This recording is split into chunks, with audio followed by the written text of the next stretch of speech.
Aitaren eta Semearen eta Espiritu Santuaren izenean, Jauna zuekin, senideok, aitor ditzagun humiltasunez gure pekatuak, misterio santuak behar bezala ospatu ahal izateko. Erruki, jauna, Kristo erruki, erruki, jauna, erruki dakigula jainko guzti zaltsua eta gure pekatuak barkaturik eraman gaitzala betiko bizitzara. Egin dezagun otoitz. Igo bedi, jauna, zure aurrera gure eskaria. Egizu ezagut dezagula eta ospatu bete-betean zure seme gizon eginaren misterio handia. Zurekin eta Espiritu Santuarekin batean, jainko eta errege bizi baita, gizaldi eta gizaldietan. Amen.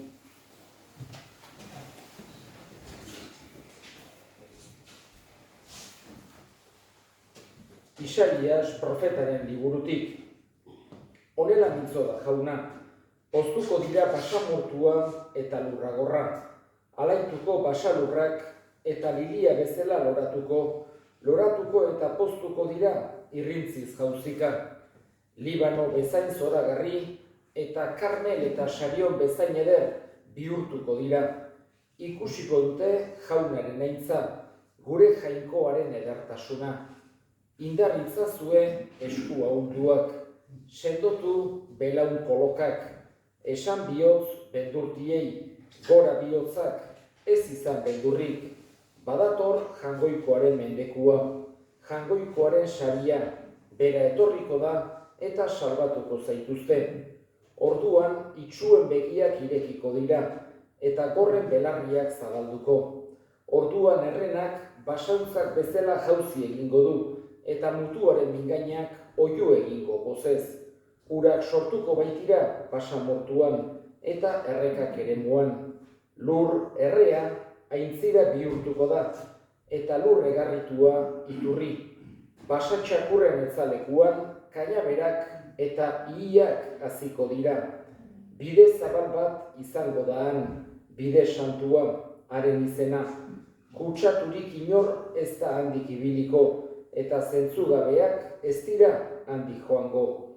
Han ez da lehoirik izango, ez da piztitzarrik ere arkituko.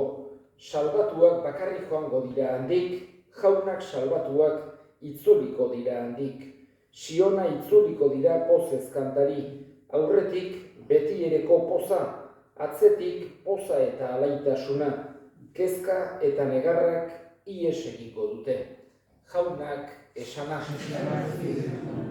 Erantzun salmoa, badator gure jauna eta salbatuko gaitu.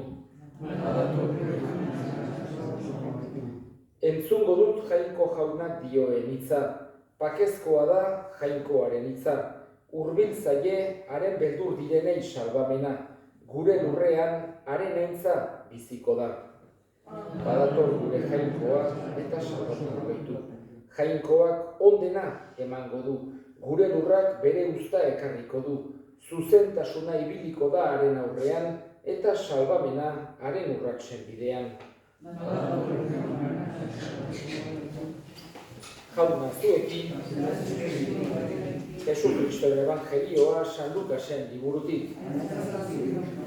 Aldi hartan Jesus erakusten ari zen, han zeuden eserita Galileako eta Judeako auzoetatik eta Jerusalendik etorritako farisear eta idazlari batzuk, eta jangoiko indarrak gaixoak sendatzera eragiten zion.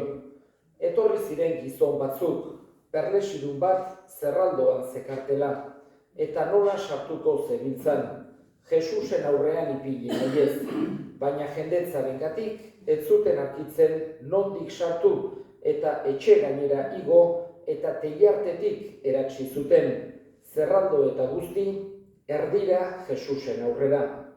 Jesusek haien sinismena ikusirik honela esan zuen, gizona, pekatuak, barkatuak daude zure pekatuak. Idazlari eta farisearrek honela zioten beren baitan, nor dugu birauka ari den hau, nor barkaditzake pekatuak jangoikoak baizik. Baina Jesusek haien buruktarrenak ezaguturik esan zien, Ze burutapen darabilkizue zuen bihotzetan, zer da errezago esaten, barkatzen zaizkizu pekatuak, ala jaiki eta zoaz, araba da, jakin dezazuen, gizonaren semeak baduela lurrean, pekatuak barkatzeko eskubidea, honela esan zion perlexidunari, zuri diozut, jaiki zaitez, hartu zerraldoa eta zoaz etxera. Jaiki zenura berehala denen aurrean, hartu zuen bera etzarik zegoen zerraldoa, eta han joan zen bere etxera, jangoikoa goresten. Guztiak harriturik gelditu ziren eta jangoikoa goresten zuten, eta beldurrez beterik honela zioten. Harritzekoak ikusi ditugu gaur, jaunak esana. Jesusen salvazioa esaten da integrala dela. Hau da, gizakiaren esparru guztiak, gizakiaren errealidade osoa salbatzera etorri dela Jesus. Eta gu ez bai gera, materialak bakarra, baita ere bere salvazio espirituala behar dugu.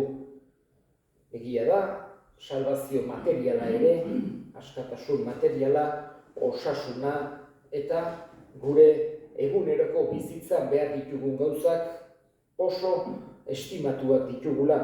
Eta Jesusek horiek ere gogoan hartzen ditu. Ikusten dugu, Jesus beti pertsona bat sufritzen ari zelarik nola gerturatzen zen eta berari halako esan genezake edo sendatzen zuen, edo goseak baldin bazegon janaria ematen zion, edo zin bakarrik baldin bazegon arekin egoten zen, Jesusek gauza guzti horiek oso kontutan hartzen zituen, eta nahi zuen ere guk ere gogoan har ditzagula. Horregatik bere ikaslei erakutsi zien pobrei lagundu behar zaiela, besteengan pentsatu behar degula, ez gaitezkela bakarra hotzak eta gogorrak eta izan baizik eta beti esan genezake bihotz berak, bihotz xamurrak, besteengan pentsatzen degunak, errukitsuak eranak, besteen momentu txarrak eta gogoan hartu eta haietaz kupitzen geranak, eta Jesusek hola jokatu zuen, eta hola erakutsi zien ere bere ikaslei, eta haiek saiatu ziren, bere mugekin, baina saiatu ziren modu hortan jokatzen, eta gure garaietara aiatu zaigun, esan genezake, kristautasuna eta dena hortik edu zaigun. Horregatik ere beti Elizak gogoan hartzen ditu oso bereziki pobreak. Gure Elizaren parte oso importante bat Caritas dugu, esate baterako, eta premian daudenei laguntzeko oso bereziki egoera txarrenetan, premia handienean bizi direnei lagundu ahal izateko. Baina Jesusen salvazioa ez da bakarra materiala, baita ere espirituala da. Eta Jesusek erakutsi nahi digu are gehiago, errealidade espiritualak are importanteagoak direla, gizakiarentzako beharrezkoagoak. Naiz eta akaso lehenengo begirada batean ez ohartu, baina Jesusek nahi dugu hori uler dezagula. Esate baterako gehiago balio duela birtute batek munduko urre guztiak, baino Jesusek hori erakutsi digu. Esan digu, ondasunak pilatu baino asko zobedegula zeruan altxor handi bat gordetzea. Mundu hontako altxorrak, mundu hontako diruak bukatzen baitira, edo desagertzen baitira, edo zein kasutan, kasurik hoberenean ere mundu hontan gelditzen baitira. Aldiz, zeruko errealidadeak, jangoikoaren ondasunak, zeruko altxorrak hoiek betierekoak dira. Eta Jesusek hori ulertzera eman nahi izan digu. Horregatik, gaurko evangelio honetan, ikusi dugu eraman ziotela paralitiko bat. Eta, seguru asko jende pilu ikaragarria egongo zan, Jesusen inguruan, hango txalola batean, ematen du erakusten ari zela, baina jendetza izugarria egongo zan, eta paralitikoaren lagunek nola baitere moldatu zituzten gauzek, teilatutik bera soka batzukin jesteko Jesusen aurrera.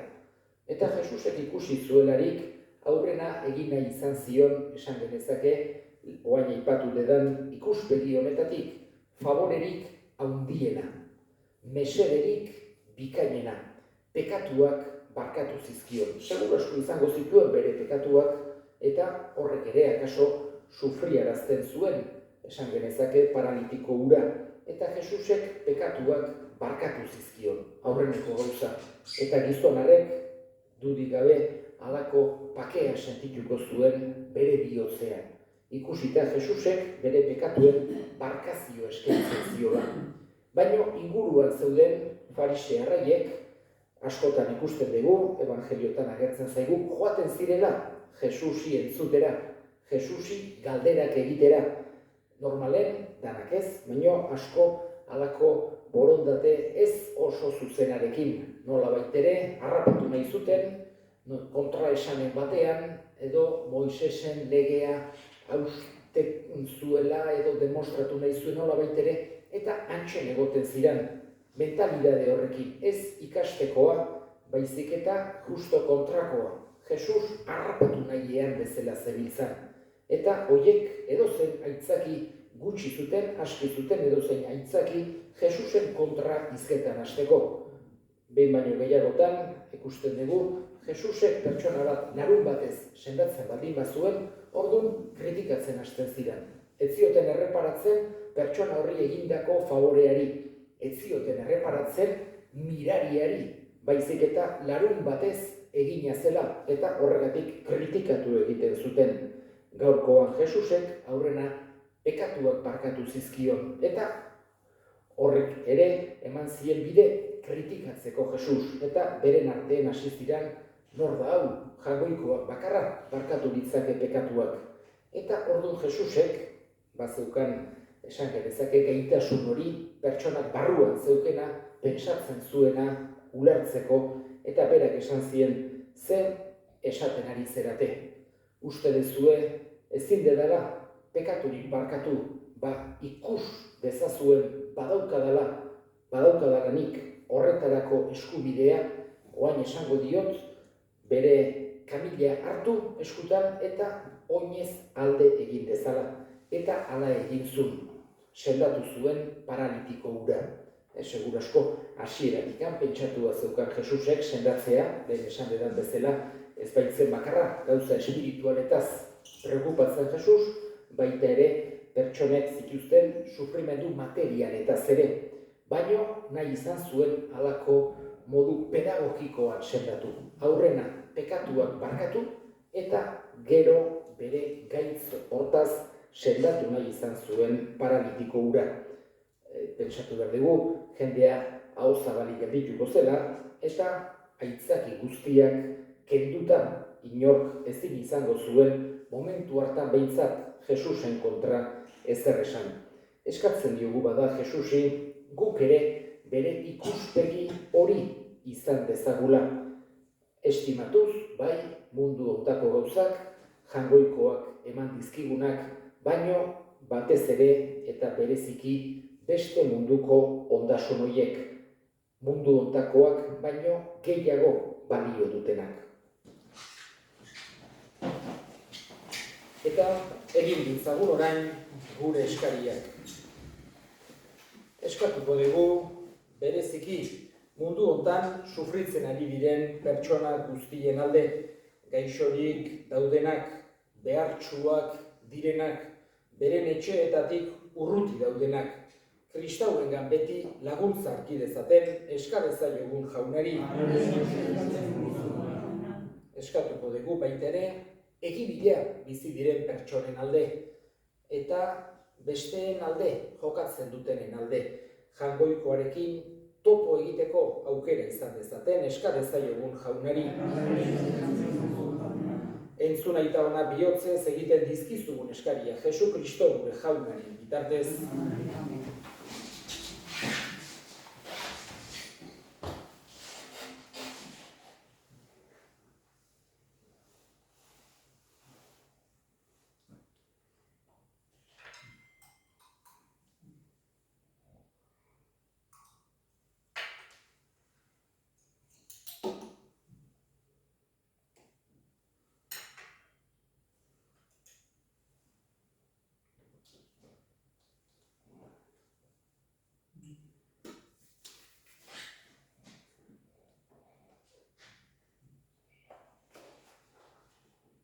Senideok egin dezagun otoitz guztiok batean Eliza osaren oparia jangoikoari eskaintzerakoan.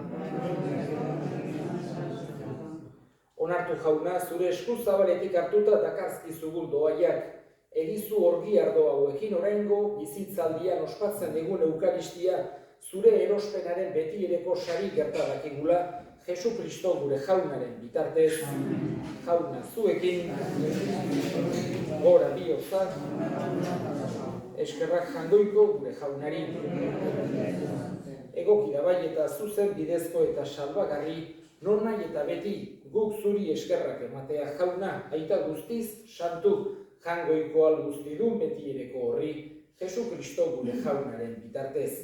Bera behin apalik etorri zen gizon egina, betidaniko zure asmoa betetzera, eta guri zerurako bidea zabaltzera. Berriz etorriko da aintzaz beterik, orduan guri bete-betean ematera, orain fedez itxaroten degun saria. Horregatik, aingeru eta goiengeruekin, ahalmen, nagusitza eta zeruko talde guztiekin, zure aintzari goratzarre hau, beti eta beti abesten diogu.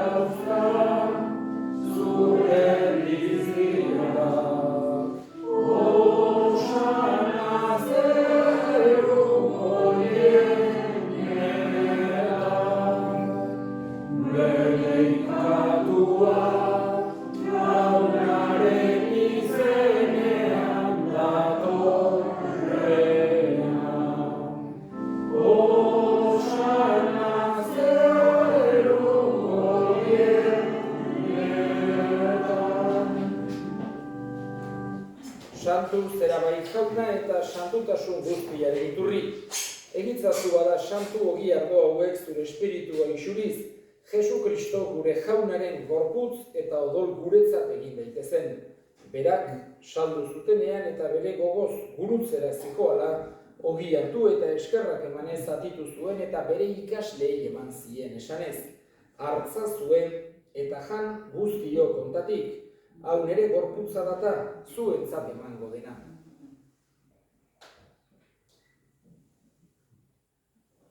Era berean afalondoan kariz harturik, berriz ere eskerrak emanez, bere ikaslei eman zien esanez. Hartza zuen eta edan guztio kontatik. Hau nere odolaren kariza data, itun berri eta betikoaren odola, zuentzat eta askorentzat pekatuak barkatzeko isuriko dena. Egizue hau nere oroigarri.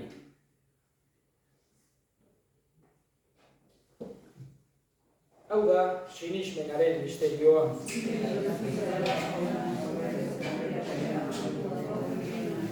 Horregatik jauna zure semearen heriotza eta piztuera gogoratuz, biziaren ogia eta salbamenaren kaliza eskaintzen dizkizugu zuri eskerrak emanez. Aldarean zure zerbitzari onartu gaituzulako. Eta apalik eskatzen dizugu Kristoren gorputza eta odol hartzen ditugunok Espiritu Santuak bat egin gaitzala. Izango goan jauna mundu guztia zabaldurik dagoen zure eliza. Eramazu maitasun osora Frantzisko gure ita santuarekin. Frantzisko gure hartzaiarekin eta eliz gizon guztiekin batean.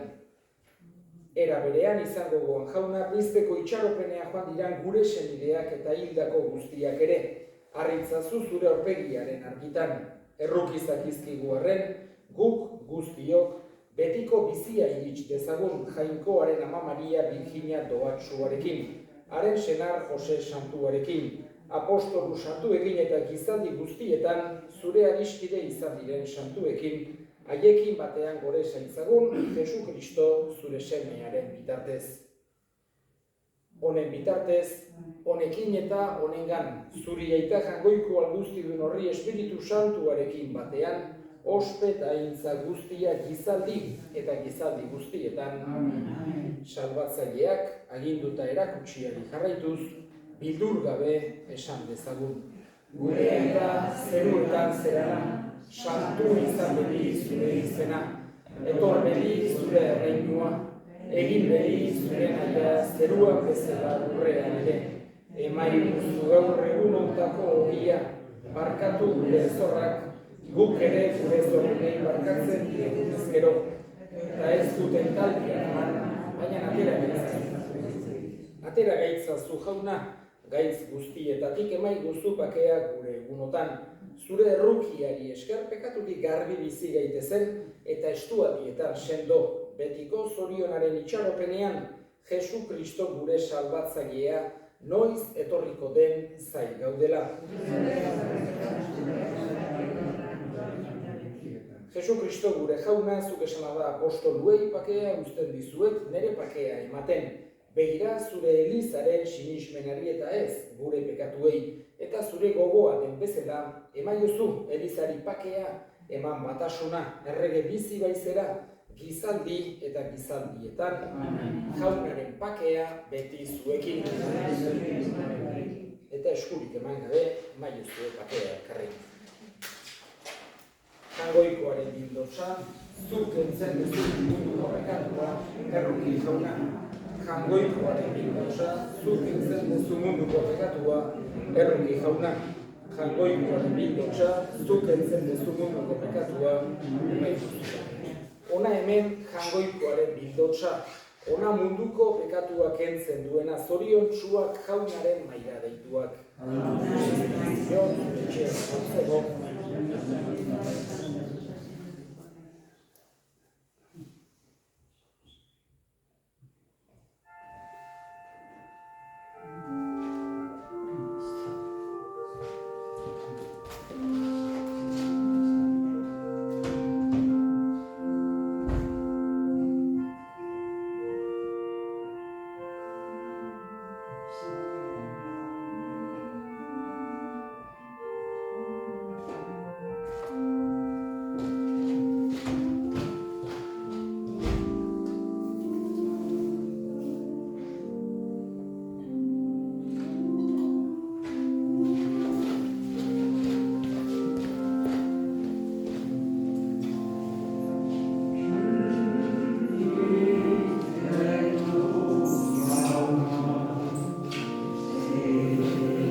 hon egin dezaigula jauna, orain ospatu dugun sakramentu honek eta egizu, mundu honetako gauza ieskorren artean erromes gabiltzanok, zeruko ondasunak maita ditzagula, eta hoietan jar dezagula gure bihotza. Jesu Kristo gure jaunaren bitartez, jauna zuekin, bedika zaitzatela jainko guztiadunak, aitak eta semeak eta Espiritu Santuak, zoazte jaunaren pakean.